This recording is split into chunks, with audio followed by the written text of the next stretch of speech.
ভেনেজুয়েলায় আসা যাওয়া করার সব নিষিদ্ধ তেল ট্যাংকার অবরুদ্ধ করার নির্দেশ দিয়েছেন মার্কিন প্রেসিডেন্ট ডোনাল্ড ট্রাম্প। ১৬ ডিসেম্বর দেওয়া এই ঘোষণায় ভেনেজুয়েলার প্রধান আয়ের উৎসে সরাসরি আঘাত হেনে নিকোলা মাদুরো সরকারের ওপর চাপ আরও বাড়ানো হলো। একই সঙ্গে মাদুরো সরকারকে বিদেশি সন্ত্রাসী সংগঠন হিসেবে ঘোষণা করেছে ওয়াশিংটন। ট্রাম্প সামাজিক যোগাযোগ মাধ্যমে বলেন, সন্ত্রাসবাদ, মাদক ও মানব পাচার সহ বিভিন্ন অভিযোগে এই সিদ্ধান্ত নেওয়া হয়েছে।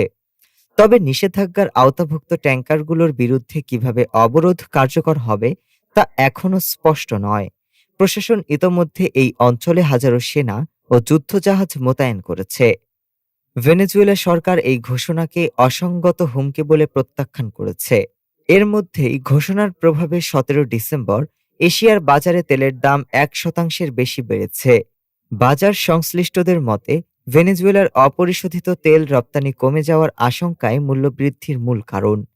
এর আগে যুক্তরাষ্ট্র একটি নিষিদ্ধ ট্যাংকার জব্দ করার পর থেকেই দেশটির উপকূলে কার্যত অবরোধ পরিস্থিতি তৈরি হয়েছে। ফলে শ্যাডো ফ্লট নির্ভর ভেনেজুয়েলার তেল রপ্তানি আরও চাপে পড়েছে। ডেস্ক রিপোর্ট, আজ বার্তা।